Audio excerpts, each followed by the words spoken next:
Welcome to Free Your Children. I am your host, Tiffany Boyd, and our mission here at Free Your Children is to share the truth and love about education. There's a battle raging for the souls of our nation's children, and we hope this ministry equips you for battle. Finally, be strong in the Lord and in the strength of His might. Put on the whole armor of God that you may be able to stand against the schemes of the devil. Ephesians 6:10 through 11. Welcome to Free Your Children TV. We are glad to have you with us today, and I'm very excited to have my friend Erin here with us.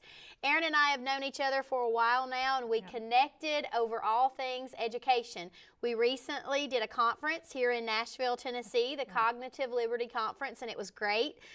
We said then that we wouldn't have any trouble finding things to discuss, No. Right, Erin? That's true. I think, how long did we talk at the Cognitive Liberty Conference? At least 4 hours. Yes, yes. It was a long form discussion, right? Yes. Lots of great information. We had fantastic guests that accompanied us and that spoke at that particular conference. Our friend Courtney Turner hosted that.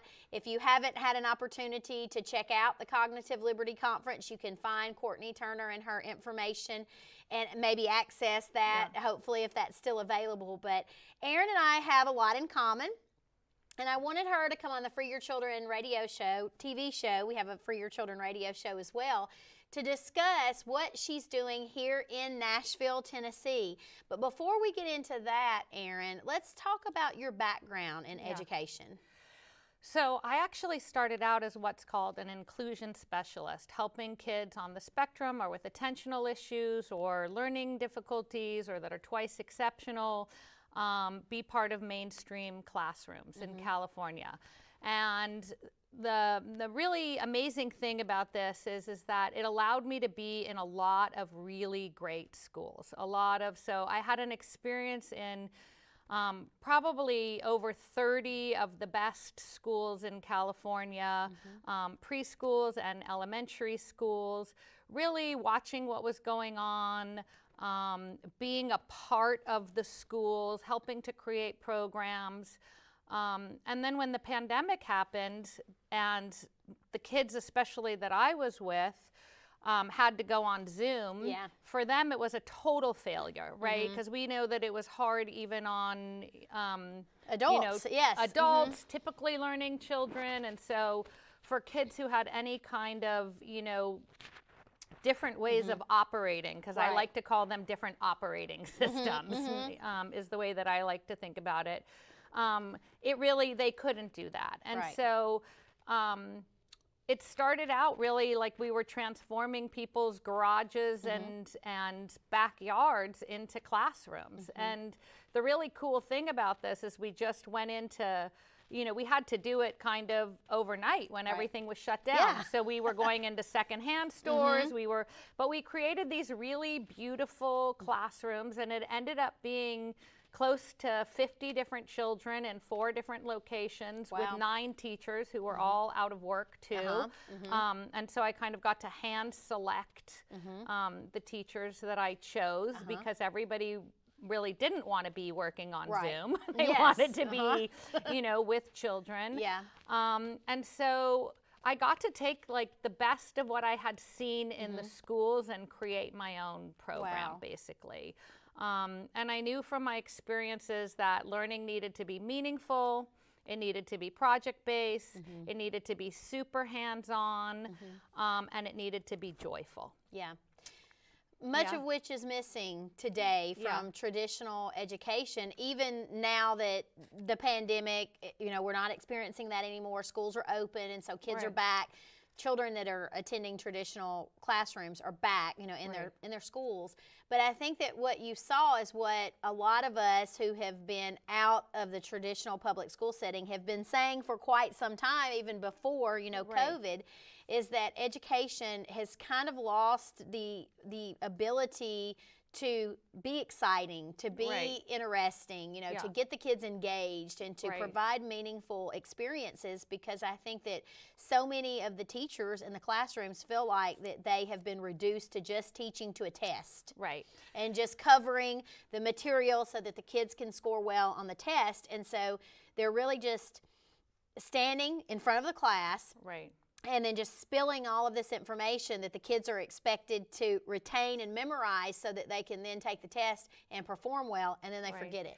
And even in the best schools, right, if you're one teacher with 20 kids, and that's a really good situation, 1 to 20, it's really hard to do a lot of projects, to do anything but kind of, you know, do the traditional, like, stand up and lecture to kids and give them handouts and work to follow. And the reality of it is most of us don't learn that way, right? I mean, we're not, you know, auditory processing is not most people's strengths in the way that they take in information.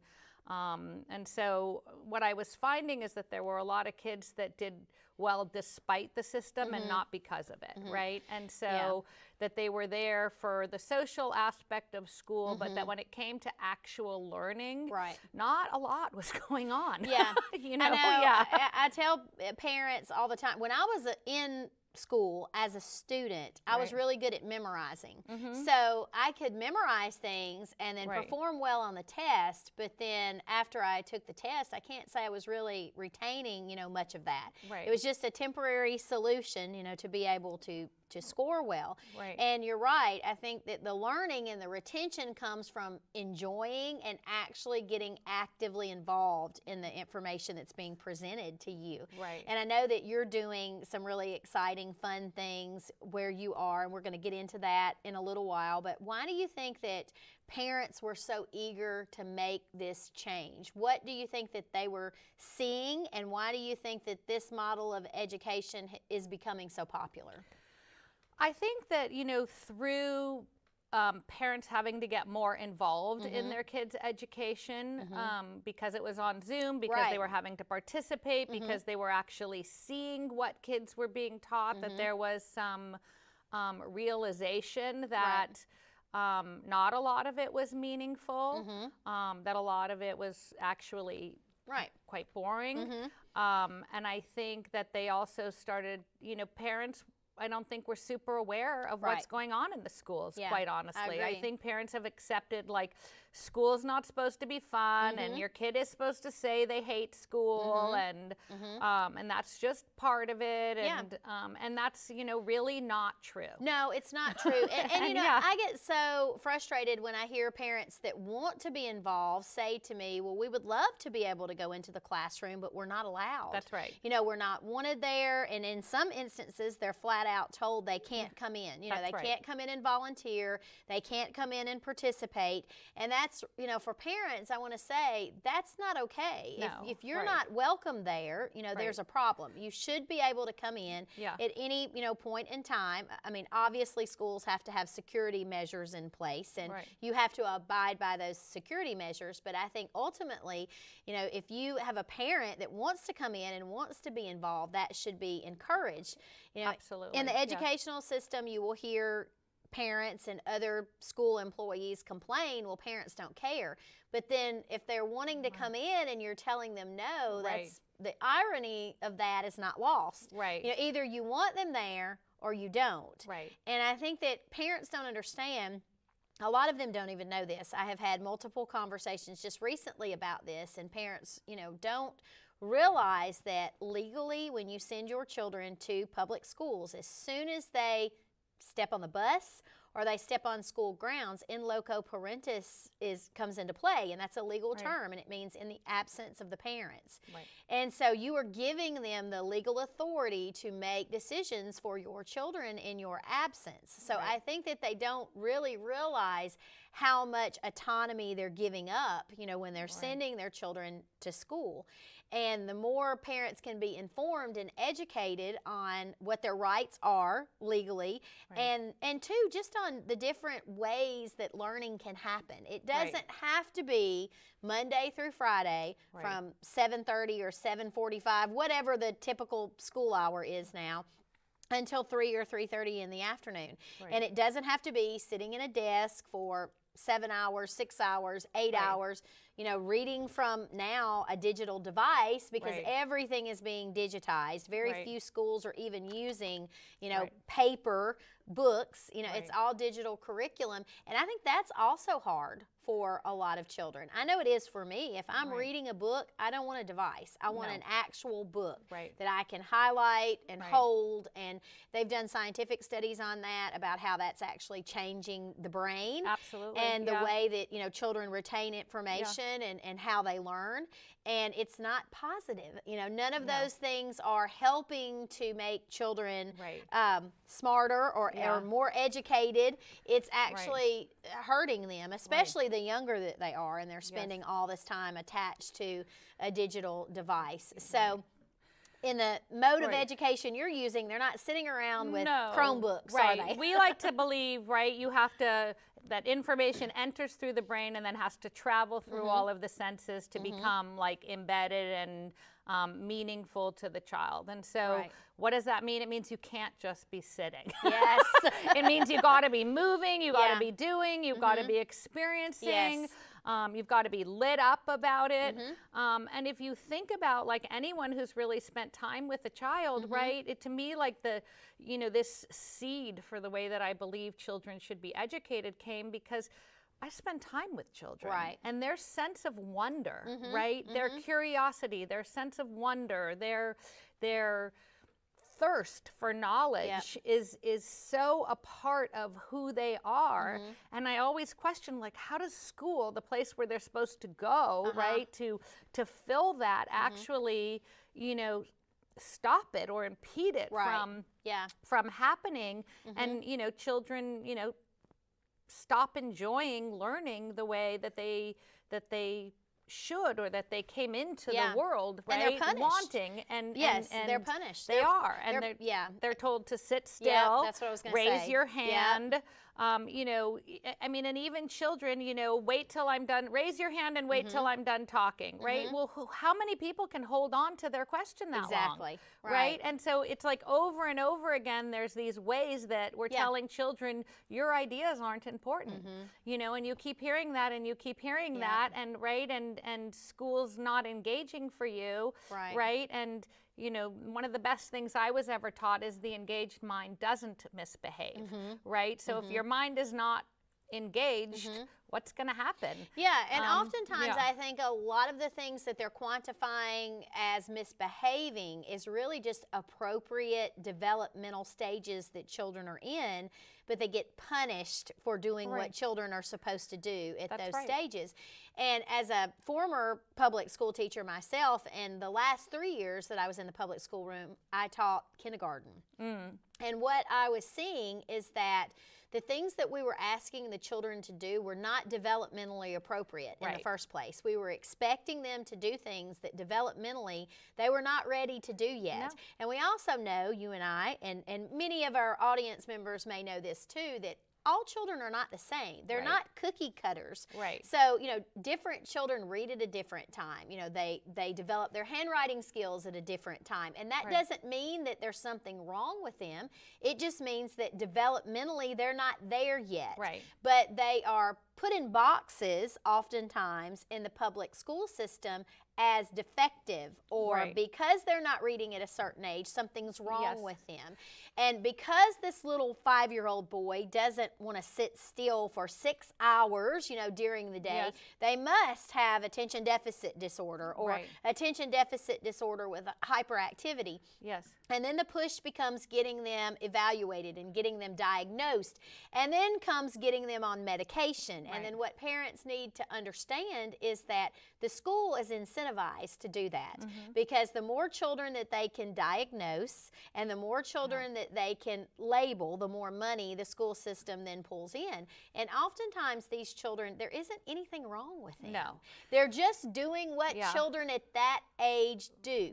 And because they're not fitting into the box, then they are being labeled as, again, special needs or defective or something wrong with it. There's absolutely nothing wrong with them. They're just not engaged. engaged. Right. Their minds aren't engaged, and they learn in a different way. That's right. And they shouldn't be sitting. Right. And they should not Absolutely. be sitting for the, No, for the amount shouldn't. of time, right? Bodies just weren't designed to do that. That's right. And yes. that's not how we learn best, right? And especially children, we know that they learn kinesthetically. And, and so they should be doing, moving. Like base 10 numbers in young children, right? It's like one of the biggest things, you know, 6 plus 4, 7 plus 3. You know, you can do that building a bowling alley. You don't have to be doing handouts. You know, there's so many ways when you ask yourself, like, how can I teach this in a way that's going to be fun? How can we learn the skill? And all of a sudden, you don't have behavioral issues. And children aren't looking like they have attentional issues anymore because they're moving, they're engaged, they're excited. You know, and I've had a lot of kids coming through my programs, and even when I was helping schools develop programs, this was some of what I was saying is, you know, you can take these boys out and give them scooters on the playground and write letters all over the playground and be teaching them, like, there's so many more engaging ways to teach the skills that they need to learn. And you can look at the individual need of each child, right? What is this kid into? How do they learn? What do they, you know, but that requires you being able to get to know your children, right? Absolutely. And it's very hard to do that when you have, you know, your one teacher with, you know, 24 or more children in your class. And so all of the sudden, you have to run this, you know, tight ship. Yep, absolutely, And the learning is very sterile. And then the teachers focused a lot on behavioral issues, and you get, you know, teacher burnout and all of these things. And so, you know, I think that parents really realized, like, okay, we have to do things differently here. You know? I can remember personally, just from a personal experience, when, you know, when we were in the middle of COVID and the schools were actually shutting down, one of our grandchildren was in kindergarten at the time. And I remember he was doing the remote school, and that consisted of this big, thick packet of worksheets. For a kindergarten boy. And there were no directions on the worksheet, and he was just supposed to sit and do these worksheets. And at the time, you know, we've been homeschooling now for 21 years, so I was homeschooling my children that were still young enough in school, and then our grandchildren were there with us because they couldn't go to school. And I remember looking at that big, thick packet of workbook pages that were useless. I mean, they were literally useless. And I just pushed them to the side, and I said, you're going to do school with us. And we're going to do it this way. The worksheets, that's not, you know, they're homeschooled now, but at the time, this was what was going on. And I thought, how miserable, first, for these parents to have to try to figure out what they're supposed to be doing with this mountain of paperwork. And then secondly, expecting these 5-year-old children to sit and work through this mountain of workbook pages when their attention span is like this short, you know, to be sitting. And it was sad, and I thought, I can only imagine the frustration that many of the parents have to be feeling now that schools are closed, because they didn't sign up to homeschool. They were sending their children to public schools, and then when they closed down, they had to go home, and then the parents had to figure out how they were going to navigate, you know, this new world. I mean, that's exactly why my program started, because parents were telling me, we're arguing all the time, I can't get them to do it. You know, it's so boring. I know why they don't want to do it. And they would be in tears, you know, and crying. And really the amount of fighting that was going on over this, you know, work that I think that was really the beginning of thinking about things through another lens. And the interesting thing is, you know, about 14 years, I mean, a long way before COVID, I said, you know, there's a war on boys. Like, you could really see that, right? In the classrooms, and making them sit and not letting them, you know, be physical in any ways, or the ways that they were learning, the over-medication that was going on. Absolutely. I mean, you could see the beginnings of this even before. And now it's worse. But I would say the catapult into action of like where people were really like, now I've had enough. I will agree with that. At the time that this all unfolded, I was actually I had founded a homeschool support group. Right. And during COVID, we grew 248%. Right. And that was the thing. These were parents that never had even considered homeschooling, but schools had shut down. Their children were at home, and they were having to do the nonsense like the workbook pages and all these ridiculous assignments. And they came to me and they said, if they're going to be home anyway, and I'm going to be expected to be the director of their education, I want to do it my way. I don't want to be doing just workbook page after workbook page, and they're miserable and we're miserable, and it's destroying the sanctity of our family and destroying our relationships because they're mad at their parents for making them sit and do all of this.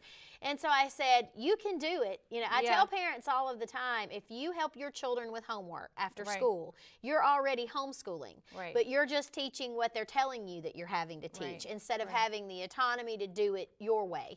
And the way that you know best works for your child. That's right. And so you're right. I think that was a catalyst to a lot of parents. It really, the light bulb went on, and they were like, wait a second. If I have to do this, I would rather do it in a way that I know my children can thrive, you know, that will help them to learn and not just memorize the information, but actually learn and want to learn. You know, one of the things that I tell parents when they're considering homeschooling is I really think that you should consider deschooling yourself and educating yourself on what education really is, because it's not memorizing just to perform on a test, and then fostering a lifelong love of learning, because I'm old now.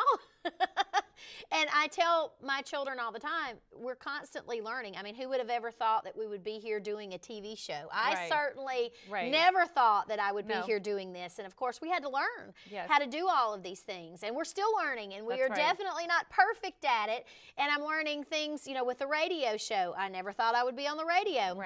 I had to learn what that whole process looked like, and you know, and now 2 years later, we're still, you know, marching to that drum, and meeting wonderful people and learning new things and new ideas from them. So fostering a lifelong love of learning, a lifelong love of reading. My husband laughed the other day. We were out and about, and my kids' favorite place to go is the bookstore, one of our local bookstores, and they want to go in, they'll work their job, and then they'll take all their money and go spend it at the bookstore. I love that. And he said they are definitely your children. You know, there's no denying this, because I've always encouraged families.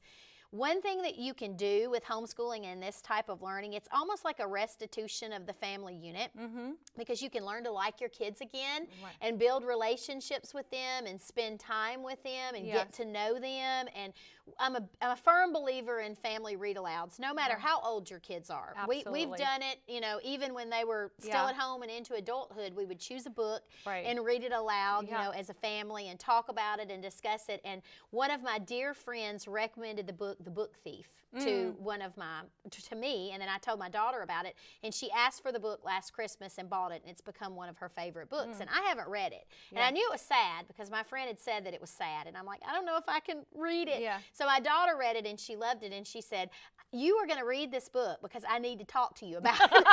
That's awesome, right? So, you know, that's what I encourage parents to do. And you're right. When you start having conversations with your children, you're probably going to find out that you really do like them. That's right. And I think one of the main points that I really want to like illustrate here that you're saying is that, you know, we think that we have to impart all of this knowledge to our children, right? As a teacher, we're supposed to but really, the best learning happens, and this is research-based, alongside. Absolutely. Doing it together, learning it together. Absolutely. And you're modeling. And you're modeling how to learn. You're modeling beginner's mind, like being open-minded to what comes through the discussion, through the debates, through, that elevates all of the thought processes and how to work together. And so I really want to say, move away from that model of feeling like, oh my gosh, but I don't know history. How can I teach history? Or I don't know. No, do it together. Absolutely. You know, and I've had really incredible people with, you know, doctorates in education. You know, we have a maker studio where we are now. And I was like, oh gosh, I don't know how to turn, you know, the Glowforge on.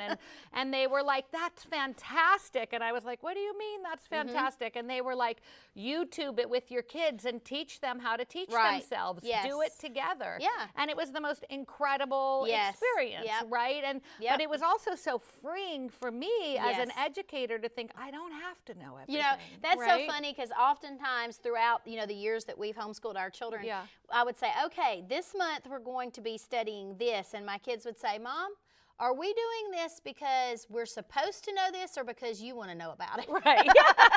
And I will say a little of both. Right, exactly. And then we will go on to this journey, you know, about discovering things together. Because again, you know, if you're just in school and your experience in school is just to memorize, you're not going to retain very little of that. Very little. So it's been amazing walking alongside our children over the last 20 years and learning things for the first time, or, oh, I didn't know that, or, you know, and watching them figure things out. That's right. Like, you tell them, I don't know. It's okay to say you don't know something. That's and then it's okay to say. It's actually a gift. Exactly. Right, to say that because it gives your kids permission to not have to know everything. Absolutely. Right? It's really, and to have trial and error and failure and let's try it again. Well, that's the scientific process, right? And that's really like the best, you know, that's growth mindset. It is. And if you talk about how to learn, it's all about growth mindset, right? Absolutely. And we know children learn through modeling.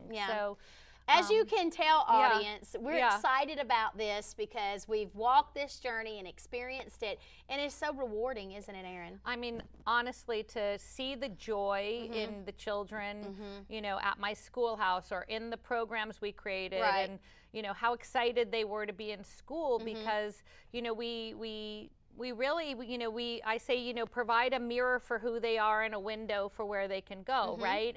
And traditional education, no matter where it is, doesn't do that for kids. No, it doesn't. Right? It's cookie cutter. It's just, you know, you're going to learn this because it's good for you. Right, exactly. and whether you are interested in it or want to, and, you know, interest-led learning is a blessing as well. That's right. Because you will have children, they're people. Children are people. That's right. And so we're not all good at the same thing. And that's what makes us beautiful and different, and we should appreciate those differences, and we can tap in to what the children are good at and interested in, and let them have the ability to explore and go as far as they want to within the subjects that they are most interested in and that they're most talented in. That's right. And then you'll see a glow up. You really will with the kids. Yes, and it ignites a confidence that then allows you to strengthen the weaknesses. That's right. Right? Because there's that too. Like, I know parents worry about that, and I get that. But when you have that confidence and that fire and that drive to learn, you're willing to do hard things. Absolutely. You know, Absolutely. It's very different. It is different, and I know that it's scary for a lot of parents to take that step, but I want for your children, one of our tenets of our ministry is to encourage you and say you are equipped, and there are people like myself and Erin to walk alongside you within this journey and help you feel qualified to do it and give you the encouragement and the tools that you need to provide a great educational experience for your children. And I want to thank you, Erin. I know I'm going to have you back, so we're going to do another segment to talk specifically about what you have going on at your schoolhouse. Great. But I want to tell each of you out there that are watching this broadcast that you are enough. We love you here at For Your Children, but remember, Jesus loves you so much more. God bless.